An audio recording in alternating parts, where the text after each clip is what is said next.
हर हर महादेव। ओम नमः शिवाय। अपने पिछले की वीडियो में मैंने दीक्षा विज्ञान को संक्षेप में बताया था, ठीक है। आज मैं उसी का अगला भाग लेकर के आया हूँ। तो अगर आप हमारे पिछले की वीडियो को नहीं देखे हो तो इसका लिंक मैं डाल दिया हूँ डिस्क्रिप्शन में, आप जाओ और उसको सुन लो, ठीक है। नहीं तो ऐसे ही अंधे काने की भीड़ में आप दबे और फंसे रह जाओगे और आपके आध्यात्मिक जीवन के कोई उन्नति नहीं हो पाएगी, ठीक है। और मैं कोई भी बातें बिना तथ्य का, बिना प्रमाण का नहीं बोलता हूँ। इस चीज को आप स्मरण रखना। हाँ, तो अपने पिछली वीडियो में मैंने आपको बताया था किस प्रकार गुरुकुल में रह करके शिक्षा ग्रहण कर रहे विद्यार्थी को, शिष्य को दीक्षा देने से पूर्व किस तरीके से उसे जांचा, नापा, परखा जाता था। और अगर कोई उस योग्य होता था जो दीक्षा प्राप्त करने के लायक है, केवल और केवल उसे ही दीक्षा प्राप्त होती थी, ना कि हर किसी को, ठीक है।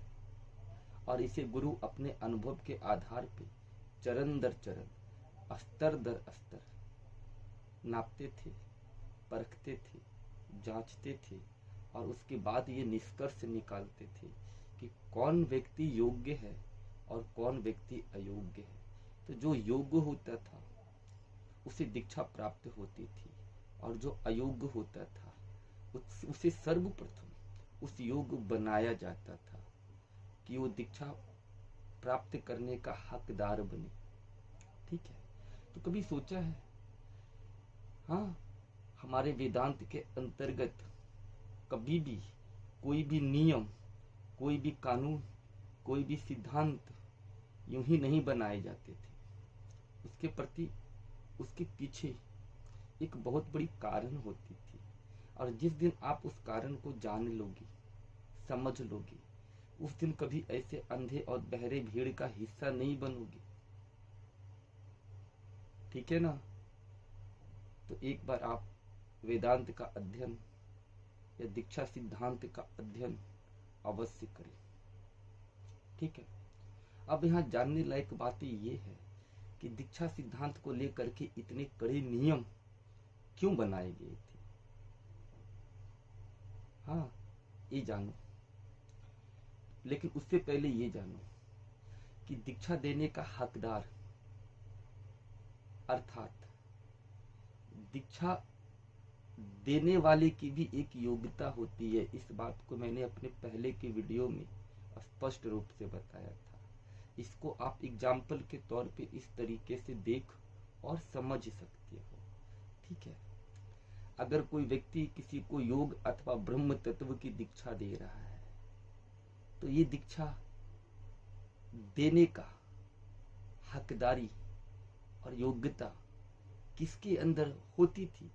और जाहिर सी बात है, स्वाभाविक सी बात है, जिस व्यक्ति को इसका अनुभव है, इसका साक्षात्कार है, केवल वही तो आपको दीक्षा प्रदान कर सकता है, ना कि हर व्यक्ति। और खास करके जिसने इस तत्व का साक्षात्कार किया है, जिसने इसको सिद्ध किया है, केवल वही योग्य व्यक्ति होता था जो इस साधन, क्रिया अथवा इस ब्रह्म तत्व की दीक्षा देने में पूर्ण रूपेण सक्षम था, ठीक है। जैसे कि मान करके चलो, यहाँ भी एक बात का हमेशा ध्यान रखना, दीक्षा बहुत प्रकार की होती है, ठीक है। जैसे अगर कोई एक व्यक्ति एक साधन में दक्षता प्राप्त किया हो, हाँ, तो वो आपको केवल और केवल उसी साधन से संबंधित दीक्षा देने का हकदारी है, ना कि उसकी दीक्षा देने का हकदारी है जिसकी ज्ञान, जिसकी अनुभव अथवा जिसकी साक्षात्कार उसको नहीं है। तो ब्रह्म तत्व अथवा ब्रह्म ज्ञान की दीक्षा वही व्यक्ति दे सकता है जिसने निरंतर अपनी तपोशक्ति, अपनी तपोबल को हमेशा इस ब्रह्म तत्व के अन्वेषण करने में लगाया है। अपनी पूरी जीवन इस ब्रह्म तत्व का अन्वेषण, इस ब्रह्म तत्व को जानने और इसके साक्षात्कार करने में दिया है। और जिसने इस तत्व का साक्षात्कार किया है वही आपको ब्रह्म तत्व की दीक्षा देने का हकदारी है। दूसरा वो जिसने किसी एक साधन, किसी एक क्रिया अथवा किसी एक विषय में अपनी सिद्धता, अपनी दक्षता और अपनी साक्षात्कार को पूर्ण किया, वो आपको एक साधन की दीक्षा देने में पूर्ण रूपेण सक्षम है। ठीक है। अब दीक्षा लेने योग्य कौन है? दीक्षा लेने योग्य वो है जो इस साधन से संबंधित, इस दीक्षा से संबंधित, इसके सिद्धांत से संबंधित हर नियम, हर सिद्धांत को, हर कानून को पूरे तरीके से पालन करने में सक्षम है। केवल वही व्यक्ति उस दीक्षा के योग्य माना जाता था। ठीक है। अब जानो कि हर किसी को दीक्षा क्यों प्राप्त नहीं होती थी, हर कोई दीक्षा लेने के योग्य क्यों नहीं होता था। कई व्यक्ति तो ऐसे होते थे जो एक जीवन नहीं, एक जीवन के कुछ साल नहीं, अपितु पूरी जीवन आश्रम में रह करके शिक्षा ग्रहण करते तो रह जाते थे, परंतु उन्हें दीक्षा प्राप्त नहीं होती थी, क्योंकि वो इतने लंबे अवधि के बाद भी उस योग्यता को प्राप्त नहीं कर पाते थे जो योग्यता दीक्षा लेने हेतु पूर्ण रूपे सुयोग्य है, सक्षम है, जिसके अंदर वो पात्रता है, वो उसके निर्माण कर ही नहीं पाते थे, उसको धारण अथवा आत्मसात कर ही नहीं पाते थे। इसीलिए शिक्षा तो उन्हें प्राप्त हो जाती थी, परंतु वो दीक्षा से वंचित रह जाते थे। ठीक है। अब यहाँ ये जानो कि दीक्षा के रूप में एक गुरु के द्वारा शिष्य को क्या प्रदान की जाती है। ठीक है। तो गुरु अपने अंदर की तपोशक्ति को, हाँ, अपने अंदर की उस सिद्धता को, उस बल को, उस ऊर्जा को किसी एक क्रिया, किसी एक साधन, किसी एक जप के द्वारा शिष्य की चेतना तक उसको पहुंचाने का कार्य किया करते थे। ठीक है। तो जिस क्रिया के द्वारा, जिस साधन के द्वारा गुरु अपने शिष्य को चेतना का एक अंश प्रदान करते थे, अपनी विकसित चेतना का एक अंश प्रदान करते थे, उसके माध्यम ये दीक्षा ही बनती थी। ठीक है। और ये शक्तिपात भी इस दीक्षा सिद्धांत के अंतर्गत ही आ जाती है। इस चीज को हमेशा स्मरण रखना। तो जब कोई व्यक्ति अपनी चेतना का एक अंश किसी और की चेतना को विकसित करने हेतु प्रयोग कर रहा है, तो यहाँ एक क्रिया घटित होती है, और वो क्रिया होती है कि जैसे ही किसी गुरु के द्वारा किसी शिष्य को दीक्षा प्रदान की जाती है, उसी क्षण दोनों की चेतना आपस में एकाकार हो जाती है। और यही मुख्य वजह थी जिसके लिए दीक्षा सिद्धांत के अंतर्गत इतने कड़े कड़े नियम बनाए गए। और जब दो व्यक्ति की चेतना आपस में एकाकार हो गई, तो शिष्य अगर उस दीक्षा संबंधित नियम को नहीं मान रहा है, जाहिर सी बात है, जो योग्य ही नहीं है उसको नियम से क्या मतलब है। जिसके अंदर पात्रता ही नहीं है उसको किसी सिद्धांत से क्या मतलब है। इसीलिए उसकी योग्यता और उसकी अयोग्यता दोनों को अच्छे से जांचा, नापा, परखा जाता था हर तरीके से। उसके बाद ही उसे दीक्षा प्रदान की जाती थी। हाँ, तो यहाँ आपने ये जान लिया कि दीक्षा को किस रूप में प्रयोग किया जाता था। और अगर सपोज करो ना कि अगर मैंने आपको कोई एक दीक्षा प्रदान की, तो यहाँ आपकी चेतना और हमारी चेतना दोनों एकाकार हो गई।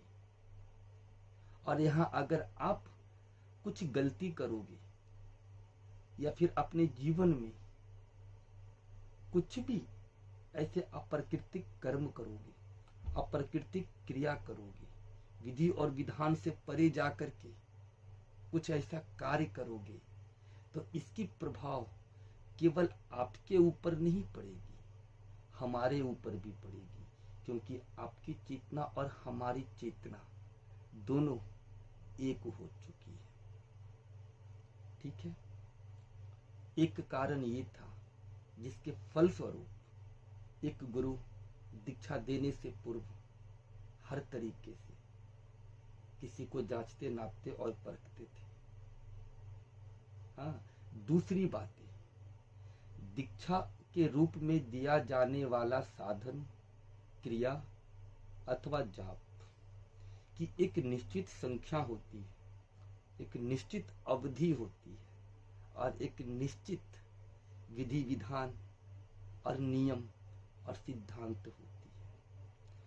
अगर इससे परे जाकर के आप इस दीक्षा को करते हो या फिर आपने दीक्षा में प्राप्त किए गए मंत्र को पूरा नहीं किया, हाँ, दीक्षा में प्राप्त होने वाली क्रिया की अवधि को पूरा नहीं किया, तो इसकी प्रभाव शिष्य पे तो कम पड़ती थी, गुरु पे ज्यादा पड़ती थी। इसीलिए क्योंकि गुरु के नजर में संकल्प शक्ति क्या होती है इसका वो अन्वेषण किए हैं, और वो एक संकल्प शक्ति के द्वारा ही आपके अंदर इस शक्तिपात को दीक्षा के रूप में प्रवाहित करते थे।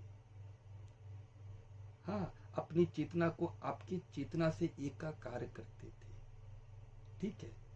और आप उस निश्चित अवधि अथवा उस निश्चित जप को अगर पूर्ण नहीं कर पाया, तो उसकी बची संख्या को स्वयं गुरु को पूरा करना पड़ता था। उसकी बची खुची अवधि को स्वयं गुरु को पूरा करना पड़ता था, नहीं तो इस विषय से संबंधित जो नकारात्मक तत्व है, जिसको आप पाप और पुण्य के श्रेणी में रखते हो, परंतु ये अलग विषय है। अभी मैं जो समझाने का प्रयास कर रहा हूं केवल उस पर फोकस करूंगा, मैं यहाँ दूसरी विषय को बीच में नहीं ला पाऊंगा, इससे आपको समझने में थोड़ी परेशानी होगी। ठीक है। मान करके चलो कि दीक्षा के रूप में मैंने आपको 1 लाख मंत्र दिया है और इस मंत्र से संबंधित अनेकों नियम और कानून आपको समझाया है। ना तो आप नियम कानून मान रहे हो और ना ही आप जप की संख्या को पूरी कर पा रहे हो। मैंने आपको 1 लाख जप दिया, आपने 10,000 जाप तो कर लिया, बाकी 90,000 जाप आपसे अधूरी रह गई। तो उस 90,000 जाप को यहाँ स्वयं गुरु को पूरा करना पड़ेगा, नहीं तो इसके नकारात्मक तत्व से वो भी वंचित नहीं रह पा, वो भी वंचित रह जाएंगे। अर्थात इसके नकारात्मक तत्व के प्रभाव से उनकी चेतना भी मुक्त नहीं रह पाएगी, इसकी प्रभाव उनकी चेतना के ऊपर भी पड़ेगी, अर्थात उनके ऊपर भी पड़ेगी। अगर मैंने आपको किसी क्रिया का दीक्षा दिया और आपको बोला कि इस क्रिया को इतने अवधि तक आपको निरंतर करनी है, परंतु आपने नहीं किया, तो उस क्रिया को उतने अवधि तक उस गुरु को करना अनिवार्य हो जाता है। नहीं तो इसके जो दूसरे नकारात्मक पहलू है, उसके प्रभाव से मैं भी नहीं छूट पाऊंगा, मेरे ऊपर भी वो प्रभाव उतनी ही असर डालेगी जितनी आपके ऊपर असर डालेगी। अब जरा इसकी और गहराई में जाओ कि अगर आपके वजह से गुरु को इतना कष्ट सहना पड़ रहा है, हाँ, तो क्या तीनों लोक और तीनों खंड में ऐसी कोई भी शक्ति नहीं है जो आपको इसके प्रभाव से बचा सके। इतना स्मरण रखना। अगर आपके कारण गुरु को कष्ट पहुंचती है, हाँ, आपके कारण गुरु के चेतना के ऊपर किसी नकारात्मक प्रभाव की असर पड़ती है, या फिर आपके पाप से गुरु की चेतना भी पापी हो जाती है, उनकी चेतना के एक अंश भी नकारात्मकता के प्रभाव में आ जाती है, तो आप यहाँ इसको पाप की श्रेणी में नहीं रखा जा सकता है। ये पाप से भी ऊपर की एक तत्व होती है, एक शक्ति होती है जिसके प्रभाव में आप आ जाओगे। गुरु तो अपना कार्य करके उससे मुक्त हो जाएगा, परंतु आप ना जाने कितने योनि और कितने जीवन में इस श्राप और इस पाप से ग्रसित रह जाओगे। तो यहाँ आप समझ गए कि दीक्षा संबंधित सिद्धांत में इतने नियम कानून क्यों है, और एक गुरु हर किसी को दीक्षा प्रदान क्यों नहीं करता था, या कोई भी गुरु किसी को दीक्षा देने से पूर्व उसकी जांच और परख अपने अनुभव के सहारे क्यों करता था। इसके नियम कानून इतने कड़े क्यों है, इसको तो आप समझ गए। अब जरा संक्षेप में जानो एक विषय को, और इसके बाद में अपनी इस वीडियो का अंत कर दूंगा, ठीक है। गुरु किसी को दीक्षा देने से पूर्व, मैंने पिछली वीडियो में बताया था, 4 स्तर और 4 चरण में अपने शिष्य को नापता था, जिसमें पहला क्या है, एक घर्षण। वो घर्षण का मतलब होता है हर तरीके से रगड़ करके, घिस करके उसको उसी प्रकार चेक किया जाता है जैसे सुनार अपने सोने को पत्थर पे रगड़ करके चेक करता है कि ये खरा है कि नहीं है। और किस प्रकार इसको चेक करना है, यहाँ उस गुरु की अनुभव काम करती है, उस योग्य व्यक्ति की अनुभव काम करती है जो अभी दीक्षा देने योग्य है, और उसने अपने जीवन में इतना अनुभव कमाया है कि आपको किस प्रकार से परखना है, किस प्रकार से चेक करना है, इसे समझाने अथवा बताने की कोई आवश्यकता नहीं है। वो ऐसे ही गुरु की श्रेणी में नहीं है, ऐसे ही सिद्ध की श्रेणी में नहीं है, ठीक है। दूसरा, पहला तो घर्षण हो गया, दूसरा तापन हो गया। वो व्यक्ति को हर तरीके से तपा करके देखते थे कि वो कितना योग्य हुआ है। और तपाने का अर्थ पता है क्या होता है, जैसे आपके चेतना के अंदर कई सारे तत्वों की व्यापकता है, कई सारी चेतना आपके अंदर व्यापक तौर पे विस्तृत अपनी जड़ें बना चुकी है। चेतना के अंदर जड़ तत्व का अस्तित्व कायम हो चुका है, और ये तत्व क्या है, ये विषय रूपी तत्व है, काम क्रोध मोह लोभ माया। तो इसी के द्वारा उत्तापन क्रिया का परीक्षण करते थे, और हर विषय के द्वारा तुम्हें तपा करके वो तुम्हारी तापन शक्ति की परीक्षा लेते थे, और उसके बाद ही वो तीसरे चरण में तुम्हें प्रवेश करवाते थे। तीसरे चरण का अर्थ होता है आप इसमें छेदन की क्रिया में प्रवेश कर गए हो। छेदन का अर्थ होता है जिस प्रकार से छेनी हथौड़ी से मार मार करके किसी छेद को बंद किया जाता है। एक शिल्पकार अपनी मूर्ति को एक आकार देने से पूर्व उसकी हर अयोग्यता को जांचता है, नापता है, परखता है और उसको शुद्ध करता है, उसको सही करता है, छेनी हथौड़ी से मार मार करके। यही छेदन की प्रक्रिया है, और ये भी दीक्षा प्रदान करने से पूर्व इसके स्तर का परीक्षण गुरु अपने अनुभव के आधार पर करते थे। और अंत में आती है तारण। जब आप इस 3 प्रक्रिया में पूर्ण रूपेण सक्षम हो जाते थे, तो यहाँ गुरु अपने शक्तिपात के परीक्षण के द्वारा तुम्हारी चेतना को तार देते थे, तुम्हें तार देते थे, और तुम्हें परम मोक्ष अथवा परम मुक्ति के हकदार बना देते थे, ठीक है। तो यहाँ जानने और समझने लायक दूसरा कुछ विषय बचा नहीं जो इससे संबंधित हो। बाकी आप स्वयं समझदार हो, इसका फैसला आप खुद करना। मेरी बात पे यकीन नहीं है तो जा करके वेदांत का अध्ययन करना और उसके बाद ये निष्कर्ष निकालना। नहीं तो आप जानो, आपका काम जाने। मेरा काम था बताना, मैंने बता दिया। और एक बात है, आप सुनो, अगर आप समझ गए, आपने जान लिया, तो इस विषय को और लोगों को जनाना। क्योंकि अगर आप दानी प्रवृत्ति का हो, मंदिर में लाखों करोड़ों रुपए दान कर देते हो, तो ये दान की सबसे निम्न श्रेणी में आती है। दान की सबसे उत्तम श्रेणी ज्ञान दान ही होता है। अगर आपके ज्ञान के द्वारा कोई ऐसा व्यक्ति जो वास्तविक में साधक तो है, परंतु उसको सही मार्गदर्शन प्राप्त नहीं हो रहा है, इस कारण उसकी दिशा और दशा दोनों गड़बड़ा जाती है। वो सही रास्ते पे बढ़ना तो दूर की बात है, सही रास्ते की पहचान ही नहीं कर पाता है। वजह क्या होती है? वजह यही भ्रम, अंधविश्वास और पाखंड होती है। और अगर आपका चित्त इस भ्रम, अंधविश्वास और पाखंड से कुछ हद तक मुक्त है, तो आप इसका प्रयोग दूसरे के भ्रम, अंधविश्वास और पाखंड को नष्ट करने में प्रयोग करो, लगाओ। ठीक है, और कुछ नहीं बोलूंगा। चलो, आज्ञा दो। हर हर महादेव।